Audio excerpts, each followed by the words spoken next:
fix social media as an empowering tool for masses. And the reason I'm using fix is because, with a lot of privacy issues, fake content issues, and a lot of people also developing changing psychological behaviors because of overconsumption of content on social media. How do you think we could be using social media as an empowering tool? As part of Mulya Foundation, and I personally believe that social media has a lot of potential. It is one of the best platforms for instant exchange of communication. I think in the last second wave, social media proved to be a great asset for a lot of people looking for resources around looking for beds or looking for oxygen cylinders, specifically because Delhi was undergoing a very bad state. And at that moment, different social media platforms turned out to be an asset. So, how do you think youngsters today could be using different platforms to build on their digital identity? Yeah, so see, when you're talking about digital identity, I'll come to that a little later. But how do you use social media effectively, right? For the organization also and as an individual also. So for that also, we need to have those media and information literacy competency skills, right? For example, access, the most important thing. How do you access content on social media, right? Are you following the right platform? For example, if you are working in the field of health, who do you think is the authoritative source, right? Who do you think is the credible source, right? You are working in the field of policy. If you are in the field of policy development, communication in development sector, what are those platforms which you should be following? So where are you getting your content from, right? So what are those research organizations? So do you have the list of those particular organizations or not? Second is analyze content, which means there are a lot of social media accounts on Facebook. There are a lot of social Twitter handles, Instagram, YouTube. There's a lot of content there. When you access content and when you see that particular content, you need to analyze that, right? You need to ask a lot of questions. Who has created this content, right? Why is this content created, right? What could is this content insightful, right? So ask number of questions, watch that particular content critically.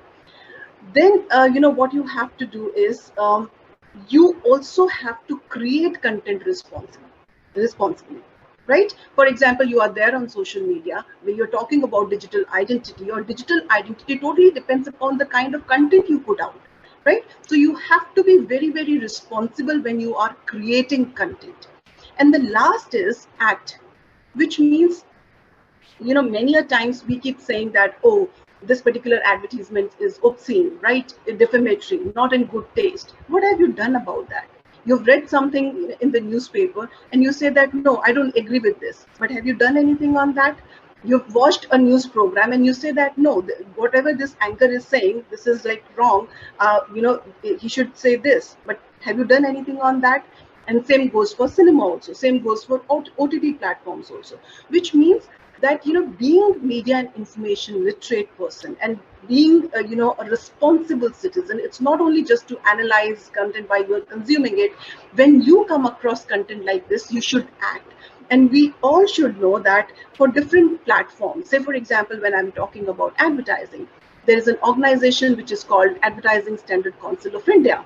You go to their website, there is a complaint form. If you do not like any advertisement, if you feel that that's an offensive advertisement, not in good taste, just go and complain against that act. You can keep following your complaint. They have very nice mechanism.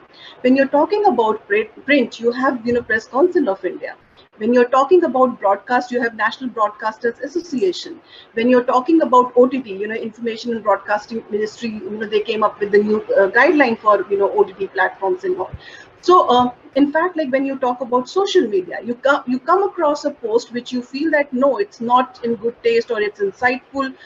Report that a post. You always have 3 dots. That's a menu. Click on that and you can report. They'll ask you, why are you reporting? Then you have to give your reason. For the Twitter also, the same mechanism is there. Then when you're reading content on Google, right? If you feel that there is some problem in some article, because anybody can create content. right? So Google is not, it's just a search engine. There can be any website creating any sort of content. So at the footer, there is a button which is called send feedback. When you click on that, you have to, mark that portion which you feel, you need to complain about. So these are the things which we need to do as, part of, responsible citizen, and especially like those who are, living in the digital age. So that's one part of it. Second is, strong digital identity. And especially like young people, they need to have it. And the reason I'll tell you, one is that, of course, we always want to have a good reputation, in person also. We want that our teachers should appreciate us, or maybe like if we go for interview, those people should appreciate us. So same thing goes, on the social media platform also. We have seen number of organizations, they scan through your social media profile before they hire, any candidate, right? I have, some examples wherein some of the students were not selected because of the kind of post which they had, made on social media or Twitter, might not be in good taste. So you need to have, that sort of, digital, presence and digital identity. I'm not saying that you need to have two faces, right? It's not that if you are there on social media, you have to look, very good, and that, okay, these are the things you believe in. Of course, that's a platform which gives you an opportunity to share your, opinion, share your feelings and all. Do that, but still, be very careful, when you put out content on social media. There's this one theory which we actually talks about. People tend to ignore all those theories, thinking that, that's not at all relevant. But, this theory actually came from the practice, right? So there's this one theory which is called online disinhibition. So when you are online, you have the less inhibition. So for example, you can talk to anyone, you can maybe like tag PMO, you can tag any minister. You don't have to do that. But in real life, this is something which is not at all possible. You have to put in a lot of efforts to reach out to these people. But don't take, unnecessary undue advantage of that. Right? This is the platform which actually has given voice to number of people. We have seen a lot of successful case studies, world over. I don't know any one of you. I mean, of course, like there are a lot of young people. Whether you are aware of Arab Spring, right? So the governments have been changed because of the movements which started on social media platform. I mean, I don't know how many of you know about Alan Kurdi, right? Syrian refugee case, right? There are a lot of countries who had actually opened door for refugees because that one picture of Alan Kurdi, small little boy, went viral.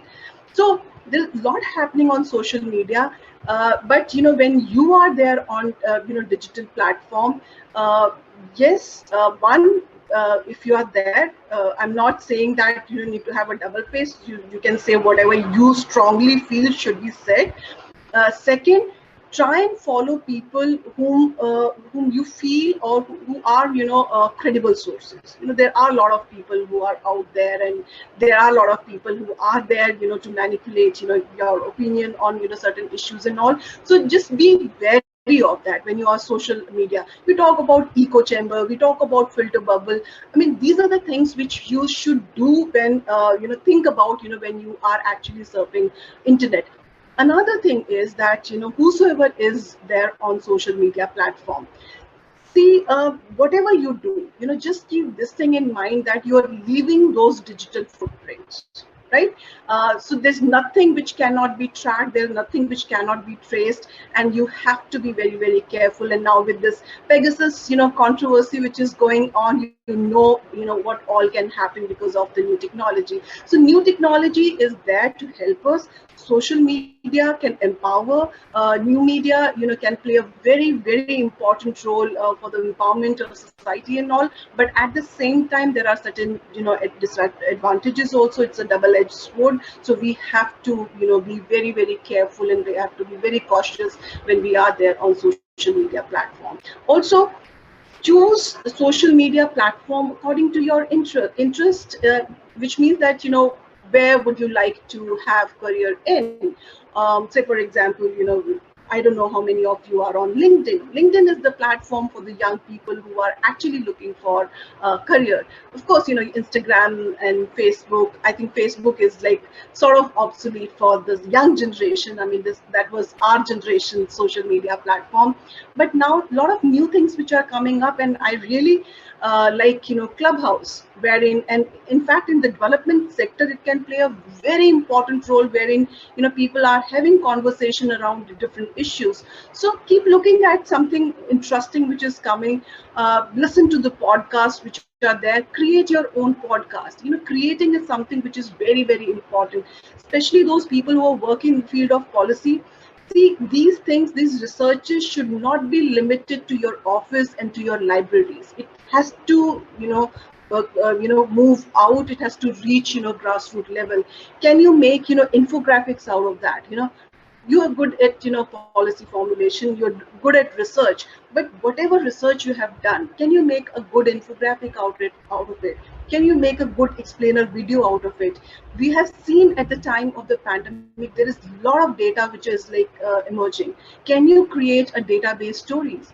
So there's a lot of scope, when you converge these two fields, communication and development sector. And I think that's a nice thing that you're having this particular conversation. And those who are attending, they would know that there are a lot of opportunities which are available, and many a times you have to work on your own, and it has to come from within. When I am doing research and I feel that, oh wow, I have conducted this research, and then what do? I bring out that report, I submit that report. Is it enough, or like it should go out to a larger audience? So you should ask yourself certain questions, and then of course like respond to that. And social media is definitely there to support you, to amplify your content, and whatever you want to say to the world. Thank you, Professor Yadav. I think it was such a beautiful way of summarizing the necessity of a policy communicator and how one can be sure to have their own digital identity in a current. And specifically the e-movements that you mentioned, be it Arab Spring or be it Me Too movement, all these platforms and all these campaigns made historical changes. And we have seen Me Too movement at least in front of our eyes, and we see how social media can be a very powerfully changing tool for the masses. So Pooja, what is your take on it? I would also like to understand your take on how social media can be used to empower the masses today, and at the same time what are these skills and what are the digital identity goals that we are looking for in the next today? I mean, exactly. I completely echo what Professor Yadav has just mentioned. I mean, social media is so imperative right now. I mean, it can just break or make any identity, any brand, any institute out there. And for young students and professionals, it has become non-negotiable.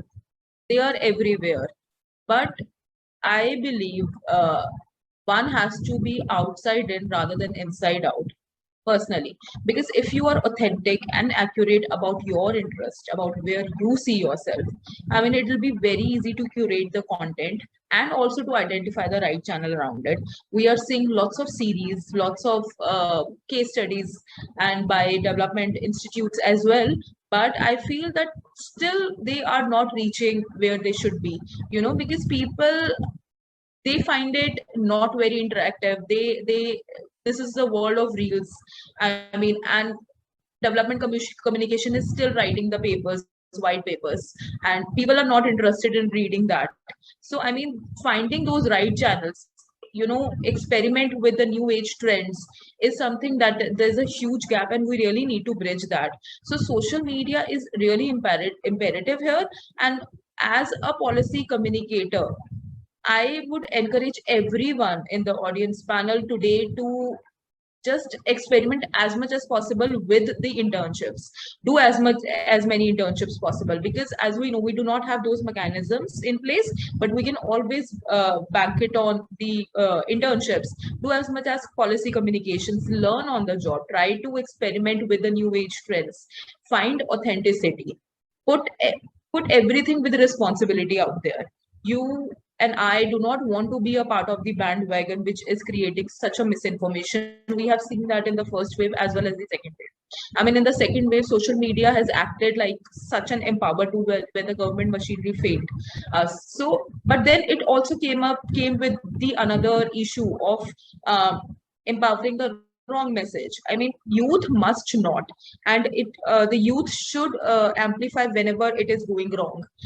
We have seen in Indian context as well, people are calling out issues. People are calling out people who have not been acting carefully.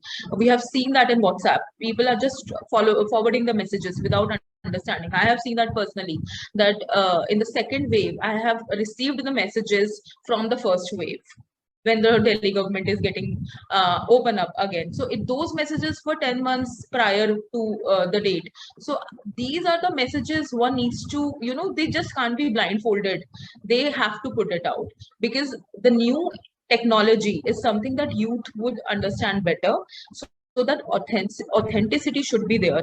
And I mean, in terms of hiring, again, in policy communication, the best way is to just go about it without any apprehension, without any hesitation, without any thinking of what would be my career would look like in few years. What is the scope of policy communication? I mean, scope is something that we develop as we go on in our careers. So one needs to be really encouraged to enter this space. There's a lot. I mean, we say that all the time that social media is now populated. We say that there's a lot going on. There's so many people out there curating the content, putting it out. But I still feel if you are authentic, social media is a huge ocean, and everyone can, play their part and raise the important issues. So this is something that I would strongly recommend everyone to just go without any hesitation, any inhibitions, and the scope is huge in policy communication.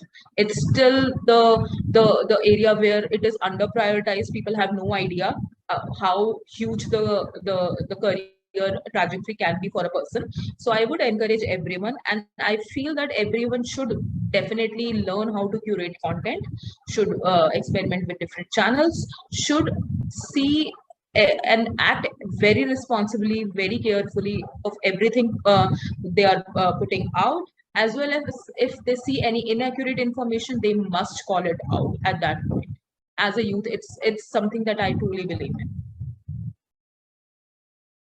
Thank you, Pooja. I think I also believe that, in the digital age, when and having most of the people who are here who have a career in the field of policy, taking the step for yourself, taking that one first step for yourself is very important instead of relying on somebody else. Research is one part of it, but without communications, it will not make any sense.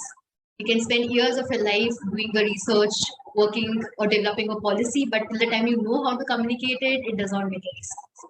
So I think this session has been wonderful, and it has brought a topic which was so significant and need of the hour to be spoken about. So I'm really happy we had this conversation.